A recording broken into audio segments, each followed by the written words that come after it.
ku misomo gyaffe egikwatagana ne weezuule oliko eddogo oba weegendereze tebalikuliisa.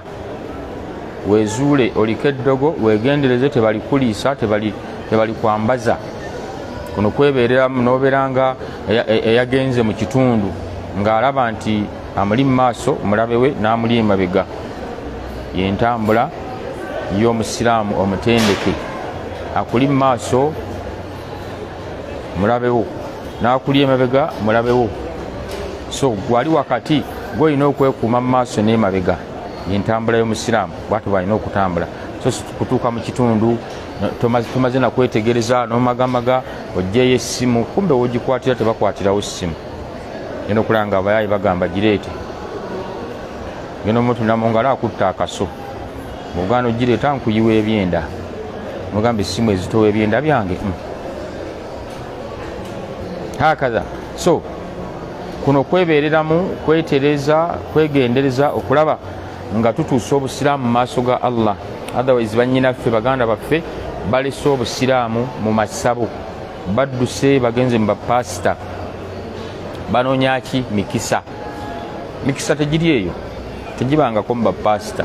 Gulabeeyo eyagenda mu bapasita n'afuna ennyonyi kiwuli alina baasi 40, bw'otuuka ekibuye wonna wawe bawubye engatto zigudde n'olubege, bakyanoonya mikisa.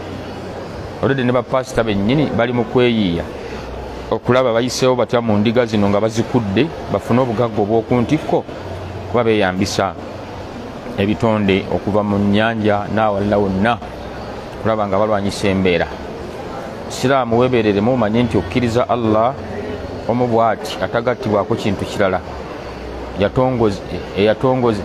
eyeetongoza ate n'atuma omubaka sallallahu alaihi wasallam atunnyonnyole Allah yaani. Qur'ani neetemaatema okuva lweyakka, temuli mu nnyukuta yali ekyusiddwa, naye Bayibuli ziri mmeka?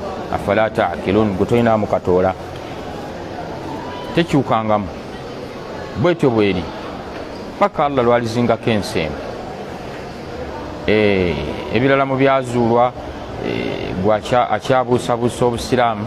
Abasajja be bagenda waggulu eyo mu bwengula balaba ebitangaala 2 nga bali eyo mu bwesedde bw'obufukunya bw'emayiro. Aba bagenda ku mwezi bagenda okwetegereza nga ebitangaala bino 2 biri mu nsi ki. Bakisiŋŋaana Makka ne Madiina nga ye direction. Makka ye point y'ensi. Kati nkumenyere ki nkulekere ki? Makka ye point y'ensi, ge masekkati g'ensi. Ate mu Makka mwe muli Zamzam, amazzi mu nsi yonna gye gatali gali Makka, ng'amazzi ate nga ddagala. Ate bukya Ibrahimu agenda ne mukyala we, Allahu akbar, paka olwaleero gakyafukumuka. Nkuleetere mu busiraamu mukka mwe muli eddagala lye bayita black seed oil, habbati sauda, erijjanjaba endwadde zonna okuggyako okufa n'obukadde. Ng'ebyo si byange, hadiisi za mubaka Muhammad sallallahu alaihi wasallam. Nga ne Zamzam Allah wakusaasire n'omufuna. Zamzam lima shuriba lahu, ky'omunywera Allah kyakuwa. Naam, kati ebyo byonna mbadde nkumulisa okulaga nti gwe tutambula naawe nyweza akiidayo, nyweza enzikirizayo. Obusiraamu bwolina bwa bbeeyi, bwe bulaga endwadde ate bukulaga n'eddagala, tebukulekerera katonza oti okuba nga obuddukako. Idhan olwaleero nga tuwumbawumba sihiru ta'tilu ziwaaji, eddogo eriwunza bakama baffe ku mirimu, oba tuganje gye bali babeere nga batwagala nnyo, tebatugoba batwongeza emisaala. Obusiraamu tebukkiriza kuloga, naye mahama yenna gwe baba bakikozeeko bw'ozuula byonna bye tukusomeseza nga weebiri. Tugenze ku ddagala olwaleero okulaba omuntu yejjanjaba atya okulaba ng'asimattuka omukyala eyamuliisa oluwombo omwali ta'tilu ziwaaji. Omuntu asimattusa atya eddogo libamutega okulaba nga mu butuufu limusika okumutwala, naye nga batwala muzibe atakyalaba.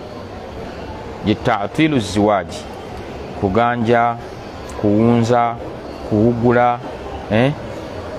litume kyonna kasita amakulu wakitegeera kyekitegeeza tikwe kuba n'omukozi amakulu ye n'afuba okulaba nga mu kifo ky'okusaba Allah ate n'akozesa ddogo. Balikola batya? Balikola time netuuka ng'omukozi toyagala mumugoba, omwagala nnyo, omwongeza omusaala, toyagala amwogerako. Ne bw'aba agudde mu nsobi ng'olaba nga birungi byereere, gye bayita ta'til. Simanyi era baga nti abasawo Abaganda baliriddeko nnyo ssente ku ta'til kuba abantu babajjira nnyo. Njagala kasitoma baba baguze ewange nga si wakuvaawo. Sajja n'ayita ku maduuka mangi naye ng'olaba baayitako bonna babiina naye nga wali ta'til. Baga nti n'abalola abo bazikola nga baba atutte haaji alina omutwala enkya naluli ye ta'til eyo. Era nga baba takututte haaji owulira nga maliyo tejja kutuuka, ye ta'til. Kati ilaaju sihiru ta'til, okujjanjaba eddogo eryo, takra'u alaiha rukuya, muntu ono balina omumusomerera rukuya. By the way, nze neewuunya abategera hadithi y'omubaka sallallahu alaihi wasallam nga bw'olaba nti kale buli omu eriyo ekigambo ekigaa nti abamanyi baayawukana ku kino, bano ne bagenda na kino nabano ne bagenda na kino. Naye nze mmanyi hadithi y'omubaka egamba sallallahu alaihi wasallam likulli da'i dawa, buli ndwadde eba n'eddagala. Alimahu man alimahu, Allah alimanyisa abo baba basazeewo ddimanyisa, wa jahilahu man jahilahu, bangi Allah n'abaleka ebbali nga tebalitegedde. Muganda ffe waba alwadde shayatini oba ddogo, gw'osubira yalijjanjabiddwa naki? Kuba bw'ogamba nti tajja kusomererwa, otaddewo kkubo ki ddala? Siraamu aboneebone n'eddogo mpaka kuyingira kaburi? Allah tayagala twejjanjabe? Musiraamu weebereremu. Lwaki Asma binti Umais alaba abaana ba Jaafari radiyallahu anhu omugenzi ng'amaze okufa, abajja babakuba abaana bano nga bakuba abaana ba Jaafari ekiiso, n'amugamba ya Rasulallah, wange omubaka wa Allah, inna bunay Jaafari, munnanga abaana ba Jaafari ngeri gye baali bamufaanana, tusibuhumul ayinu, abantu babakuba ekiiso, afa astarqiya lahum ya Rasulallah, mbasomerereko ku rukuya owange omubaka wa Allah. Yali badde amutegeeza nti bajja kulwa mu bbaliro, tobasomerera. Yamugamba naam min rasulillahi sallallahu alaihi wasallam, ng'omubaka yagambye nti naam. Ate ye sallallahu alaihi wasallam raqaahu Jibril yamurakka, yamusomerera. Genda olabe rukuya ya Jibril engeri gye yamurakkamu ng'amujjanjaba. So nze kyemmanyi mu hadithi eri buli omu yagitegeeramu nga bwe yagitegeera, naye abantu 7,000 bakuyingira jjana bigayri hisaabi wala adhaabi. Minhum mwe muli ataasaba kusomererwa, tugamba nti ataasaba kujjanjabwa enzijanjaba eya shiriki. Naam, ataasaba kujjanjabwa enzijanjaba eya shiriki. Abantu 7,000 mulimu abasala emisale, mulimu abeeraguza n'ebiwugulu, n'abaasaba okujjanjabwa mu nzijanjaba eya shiriki. Ye tafsiri entuufu. Lwaki? Nti Nabbi sallallahu alaihi wasallam abasahaba bamala okusiramuka yabagamba aruni rukkaakum, mundage rukuya zammwe. N'agamba la ba'asa birrukuya ma lam yakun bihi shirku, abange rukuya talina buzibu ebbanga lyamala nga taliimu shiriki. Ani ayogera ebyo? Rasulillahi sallallahu alaihi wasallam. Izan webereremu amajini be gaba gakuluma eddagala ly'omusujja mpiso. Naam, eddagala ly'olumbugu kulufuuyira, n'eddagala lya shayatini kusomererwa. Kati munnaffe tutegeeze ki ekyagendererwa mu aya zino Allah ziyassa nga zo ziri special for rukuya, era baziyita arrukuyata shar'iyya. Ne bw'ogenda kuseeka Google n'omugamba mpa arrukuyata shar'iyya, kusomero ojja kulwa mu bbaliro. Allahu akbar walillahi alhamdu. Fetugamba nedda genda bakusomerere. Lwaki hadithi eri egamba sallallahu alaihi wasallam ng'abuuza basahaba abaali basiramuse lwaki yabagamba nti mundage shiriki wammwe, yabagamba aruni rukkaakum, mundage enzijanjaba zammwe. Yaziyita rukkaakum, rukuya ezo ze mbadde mujjanjabisa nga temunnasiramuka. N'agamba la ba'asa birrukuya, rukuya talina buzibu yenna, ma lam yakun bihi shiriku, banga lyamalanga si wa kukola shiriki. Mizimu gyatulubaale wattu mumperekere ngende nkole rukuya tashar'iyya. Bakwetoloza enkoko mbu bakola batya, bakwambulula, oyo ye rukuya tashirikiya. Ezo ze zigaanibwa. Wa amma rukuya tashar'iyya ekkirizibwa. Mbaka yasomererwa Asma n'amusaba asomerere abaana ba Jafari, n'amugamba basomerere. Naam, nkuleetere. Nabbi Isa alayhi salatu wassalam yali mujjanjabi. Leeta batabi'i tabiina abanywevu, ba imamu abana, Imamu Ahmada, ba Sheikh Uthaymini, baani bonna baali baraka nga basomerera. Kati bano be baali bajjanjabanga mu kubasomera rukuya baalinga babasindika kulwa mu bbaliro. Hadithi genda ogyetegereze ng'otemaatema mpola mpola kigambo ku kigambo. Kigambo ekyo bw'ogenda n'amakulu ag'oluwarabu ag'okungulu ojjagamba nti baali bagamba butasomererwa. Nedda, baali bategeeza rukuya tashirikiya. Shirikyo rukuya owa shiriki gyali n'ow'obusiraamu gyali. Obusiraamu yo yatambulirwako mu ayati eza Qur'ani, saako omuntu okusomerera mu mazzi n'anywa n'anaaba ne bamusomererako mu kutu okwa ddyo. Fasuria n'azirika, shitaani ne ziba nga ziwulira omuliro. Zahuwa busiraamu kye bugamba. Baganda baffe abatulaba ku Allahu tabaraka wa taala, tutunulira ta'til.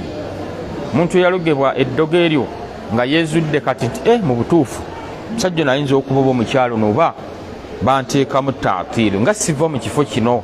Obwongo bwampamba kiki aba hoteri bagikola, abalole buli ali mu bizinensi ta'til agikola okulaba nga kasenda baguzi amukola. Musajja ono butava ku dduuka lyange okugulako walla yaga musajja nga akusera naye ate omufiirako. Ekisookera ddala taqra alaiha rukuya, tumusomererako rukuya oyo gwe baawunza oba gwe bateekamu kasenda. Bw'abanga tumusomeredde shitaani ne zitavaayo kwogera, kubanga bw'ozikalirira tayimu etuuka ne zoogera eddogo we baalisimba. Mutuokera ki? Temutumalaawo, tuli awo mu kimuli ku lubalaza. Obusiraamu bugamba tetukakasa ate tetudimbisa, wabula tutuukawo ne tutakula mu kimuli. Bwe tusangamu ekicupa z'amalogo ne tuziiwako rukuya ne tuzimalamu amaanyi. Idha lam tasra wa tash'uru bitaghayyiri fi jasadiha ta'tiha hadhihi ta'limat. Bwe tumusomerera naaba nga tali yakitinze, tumuteeka ku treatment efaanana bweti. Number 1, almuhafadhat ala salati fi waqtiha, yekwate ku sola mu biseera byazo. Okiraba nti nayo treatment kivula omuntu bwe yekwata ku busiraamu ennyo aba muzibu wa kuloga, nga yekutte nnyo ku busiraamu taba mwangu wa kuloga. Anti eddogo linoonya we liyita nga teriraba. Namba 2, adamu samaa wal agani wal musiki, weewala okuwuliriza ennyimba ne musiki, kubanga ebyo ye Qur'ani ya shaitan. Oba ogiyite esembere, mujje musiki mu masimu mulingi toni. Ngera abawulama bwe bayisa fatuwe Madina e Makka nga baga nti mujje ringitoni za aya za Qur'ani. Toteeka ringitoni mu Qur'ani baba kyasomya ya ayyuhalladhina halo, biba tebikola makulu. Qur'ani oba ogizanyisiza, teekamu ebirala, teekamu amaloboozi g'abawalimu bo, kyonna kyoba oyagadde naye nga tossaamu musiki yadde aya za Qur'ani. Namba 3, al-wudu qabla an-nawm wa qira'atu ayati al-kursi. Bwe tonnaba kwebaka funa wuzu ate osomye ne ayati al-kursi nga tonneebaka, kubanga waliwo obujulizi. Ibilisu alaihi laana, Abi Hurayra bwe yagikwatira mu Baitul Maali nemugamba mu butuufu ogenda kuntwala ondoope ewa nabbi naye kankuyigirizeeyo sallallahu alaihi wasallam kankuyigirizeeyo ekigambo kimu.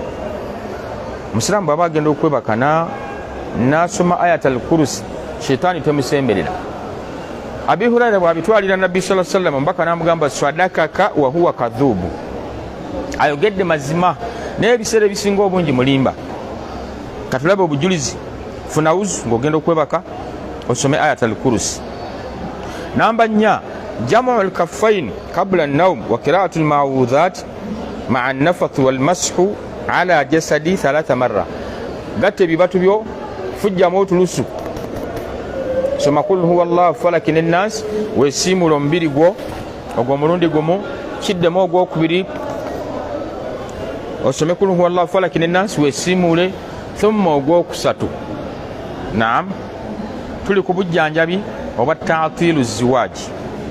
Ensonga endala tasjilu ayatul kursi mukarrara ala sharita saa wa tasma'u lahu kulla yawmin marra wahid. Teeka ayatul kursi ng'eddinganibwa mu kugisoma ku kasiddi oba ku memoleyo essaawa emu obeere ng'ogiwuliriza mu lunaku omulundi gumu. Waayo akadde essaawa emu owulize ayatul kursi nga bw'eddinganibwa essaawa emu. Eyo treatment. Allah tusaba Allah atuwa obusobozi tukole eddwaliro ly'obusiraamu nga lisobola okuba nga abantu bafuna ebitanda, kuba kati no treatment ogiraba bayetaaga omuntu n'omuwa ekitanda n'omuteerako ayatul kursi ng'agiwuliriza n'afuna full treatment. Bakati omuntu omuga agenda ogiwulirize agenda kugenda mu dduuka bano bakasitoma bazze ate hallo otunda mmeka, ebyo ayagala okugatta wakati w'okukola n'obujjanjabi.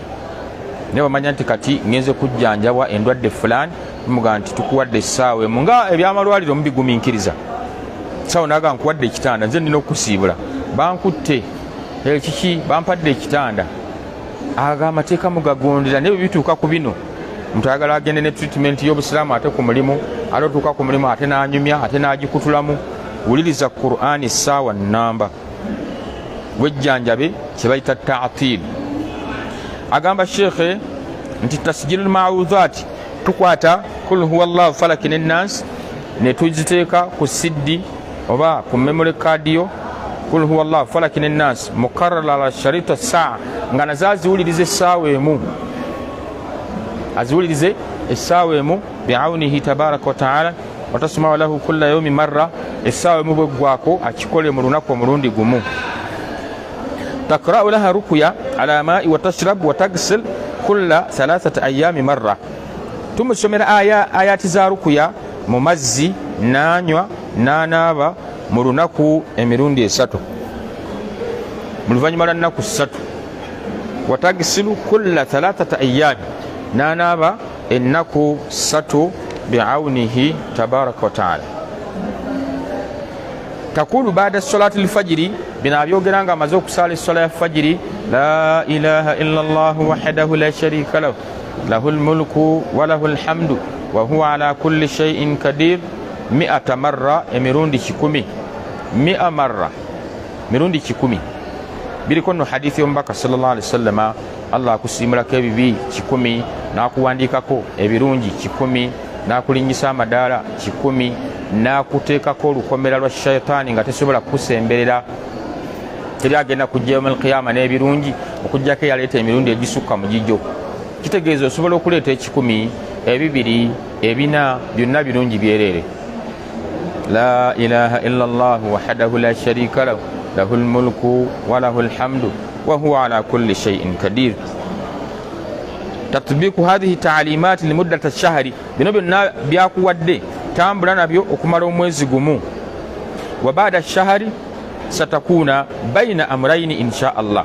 Oluvannyuma lw'omwezi ogenda kufunamu embeera 2. Imma an yakuna kad zalat al-a'rad wa shafa al-marad wa batala as-sihr walhamdulillah. Kisoboka okubanga eddogo ligenze ne lisaanawo nobanga otereera walhamdulillah. N'agamba wa imma an yakuna kad zada alayha al-alam washtaddat al-a'rad. Endwadde esobola okusajjuka ne yeeyongera, nakyo kisuubire. Fa inda dhalika takra alayha rukuya fasatasra. Mu kaseera ako ng'olaba omuntu atabuse musomerere ajja kubanga shitaani zirinnya insha Allah wa tuamilu laha kama dhakarna anfan okolagane nazo okulaba nti ojjeeyo otya embeera y'obulwadde bw'omuntu abeere ng'aterera kyabbeeyi era ojja kusiŋŋaana nti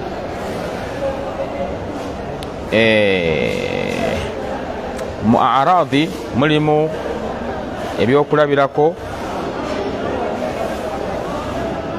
nga mwana muwala bamwogereza waliwo ne wembadde olwaliro rahimallahu rajulan sajja asaasire omuddu aŋambye muwala we yafumbirwa ku sande ku mande n'avaayo subhanallah laba ebiseera omwana mulenzi byamaze nga ategekera omugole n'atuuza miitingi ne bagula ebintu n'ebiseera abewaabe bw'omuwala bibamaze nga batula miitingi omukaana alyaki ne bazze nabo ne bamuwasa ku sande ku mande n'aba nga ali waka olwaleero luno ku jjuma wembadde kadde wange abiŋŋambye naye katono namazaji liraji sihiru tatil imraatu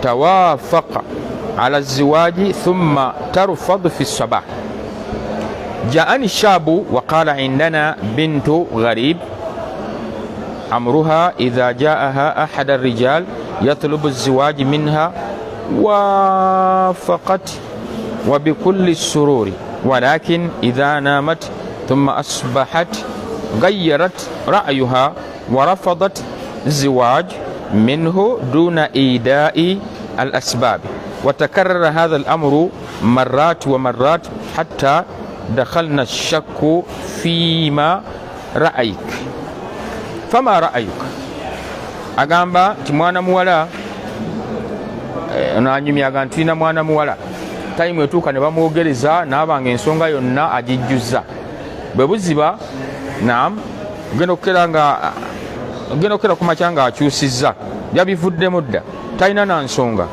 ekyo nga kiddingana buli amwogereza agenda okwebaka agenda okukera ku makya nga akyusizza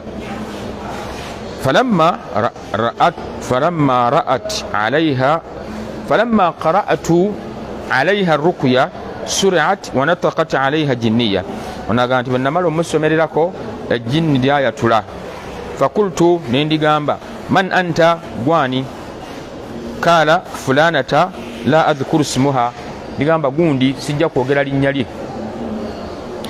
قلت لماذا دخلت في هذه البنت قال الشيخ نيولانت يالي galajjanjaba mwana muwala bino byaliwo okwogerezeganya wakati we n'ejjinni nalinga nti aha kiki ekyakuyingiza mwana muwala ono kala li annani uhibbuha jinni ligamba ndi wakubanze mmwagala subhanallah aha kultu hiya la tuhibbuka shekhe naga nti ye nga takwagala walakin madha turidina minha kiki omwagaza mwana muwala kultu la uriduha tatazawwaj saagala afumbirwe subhanallah olira embeera eri mubanaadamu kati kyansi etuuse nga sheekha asomeredde mwana muwala ekitonde kivuddeyo kyogera embeera eri ku mwana muwala kyagala afumbirwe kale bwosiŋŋana nga bamwogereza puroguramu nejjula embeera neetereera genda okukakkana nga ate yeekyusizza naga sikyayagala mbivuddemu siyina bwetaavu wahakadha kala la uriduha tatazawwaj kultu wamadha kunta tasnaina maaha amuga kati obadde okola ki naye قلت إذا تقدم أحد لخطبتها ووافقت حددتها في المنام بأنها إذا تزوجت بأفعل بها كذا وكذا tujja mu kiro emisana baba amwogereza ekiro tuleeta ekifaananyi ky'omusajja yamwogereza tumugamba nti bwogeza n'ofumbira omusajja oyo tujja kukumenyaamenya kati ogenda okukwera ku makyanga mwana muwala abivuddemu subhanallah kultu ma diinuka kyenva mbuuza shekha abuuza ejjinni diini yo diini ki kultu musilima ndi mukyala musiraamu yali kazi فقلت هذا لا يجوز شرعا فالنبي صلى الله عليه وسلم يقول لا ضرر ولا ضرار ebyo byoliko bubanga oli mukyala musiraamu jinni gwe tebikkirizibwa omubaka yagamba sallama si kirungi kukosa banno tokufunyisa bantu bubenje gwe kanyini teweekosa ate naawe tokosa banno kati okosezza omukyala wa hadha idraaru bilmuslima wahuwa muhrimu shara. Subhanallah, genda kukakkana ne lisilamuka ne liva ku mwana muwala